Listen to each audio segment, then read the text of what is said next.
The 16th century was a time of exploration and expansion for many European nations, with the seas playing a pivotal role in shaping the political and economic landscapes of the time.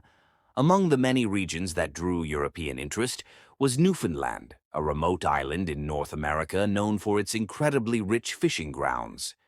While English and French settlers are often credited with the early colonization of the region, there was another group that played a significant yet often overlooked role: the Basque fishermen. Hailing from the Basque regions of modern-day Spain and France, these fishermen were among the first Europeans to venture into Newfoundland's waters, seeking the plentiful cod and whales that would become a cornerstone of their livelihood. The Basque people had a long-standing tradition of seafaring, and by the late 15th and early 16th centuries, they had developed sophisticated maritime techniques. They were experts in both fishing and whaling, making them one of the leading groups in the industry at the time. Cod, in particular, was highly prized in Europe, as it could be salted and preserved, making it a staple food, especially during times of fasting in the Catholic calendar. It is believed that the Basque fishermen first arrived in Newfoundland waters around the early 1500s, not long after John Cabot's famed voyage in 1497. They quickly established a presence along the Newfoundland coast, particularly in regions like Labrador, the Strait of Belle Isle, and the southern shores of Newfoundland. Here, they set up temporary camps and processing stations where they would dry and salt their catch before returning to Europe. The Basques were among the first to exploit the whale populations in the area as well.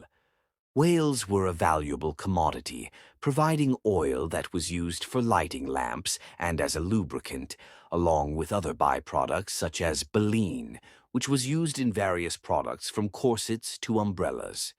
The Basques' whaling technology was advanced for its time, and they developed large seasonal whaling stations along the Labrador coast.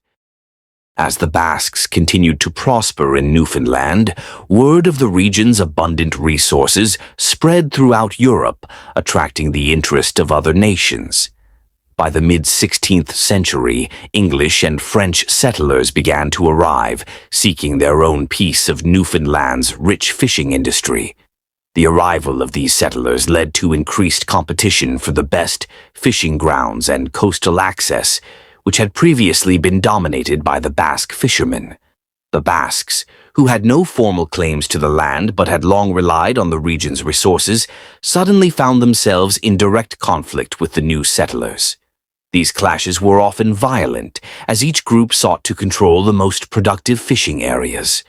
Both the English and French were backed by their respective crowns, and as the European powers began to lay formal claims to Newfoundland and its surrounding territories, the Basques were increasingly marginalized. In addition to the competition for resources, cultural and linguistic differences heightened tensions. The Basques, with their unique language and customs, often found themselves at odds with the more politically organized English and French settlers, who had official backing from their governments. While the Basques had long maintained peaceful relationships with the indigenous peoples of the region, such as the Beothuk and Mi'kmaq, their relations with the European settlers were far more strained. By the late 16th century, conflicts between the Basque fishermen and the English and French settlers had escalated. Both the French and the English began to establish permanent settlements in Newfoundland, supported by their respective monarchies, further encroaching on the Basque fishing grounds. With the rise of state-sponsored colonialism, the Basques, who operated primarily as independent fishermen without formal political backing, found themselves increasingly outmatched. There were reports of violent encounters between Basque fishermen and English privateers. These privateers, essentially state-sanctioned pirates, were often employed by European powers to disrupt the activities of rival nations. Basque ships and camps were targeted, their catch stolen or destroyed, and their operations severely disrupted. The rise of formal treaties between the European powers also played a role in diminishing Basque influence in Newfoundland.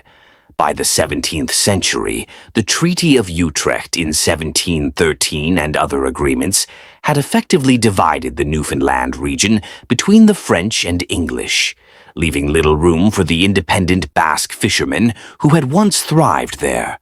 Over time, the Basque presence in Newfoundland dwindled, with many fishermen turning to other regions or abandoning the transatlantic trade altogether.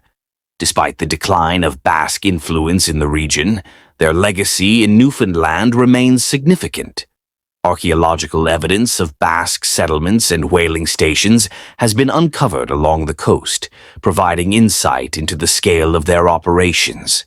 The remains of whaling ships, processing stations, and tools have been found, painting a vivid picture of the Basques' advanced maritime techniques. Place names in Newfoundland and Labrador also bear witness to the Basque presence. Names like Port aux Basques and others in the region reflect the lasting impact of the Basque fishermen who once dominated these shores. Moreover, the Basques' early interactions with the indigenous peoples of the region are a testament to their ability to adapt and coexist with local cultures, even as they competed with other European settlers.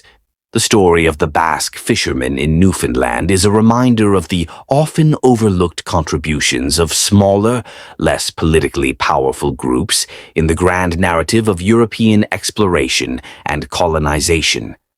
While the English and French settlers ultimately claimed dominance over Newfoundland, it was the Basques who first recognized and exploited the region's rich fishing grounds, laying the foundation for centuries of economic activity in the North Atlantic. The clash between Basque fishermen and English and French settlers in 16th century Newfoundland was a reflection of the larger competition for resources and power during the Age of Exploration. While the Basques were eventually overshadowed by the more politically organized English and French settlers, their influence on Newfoundland's early history is undeniable. Through their fishing and whaling expertise, they left a lasting mark on the region, one that continues to be felt in the cultural and archaeological records of Newfoundland today. The Basque story is one of resilience, adaptability, and the pursuit of survival in a rapidly changing world.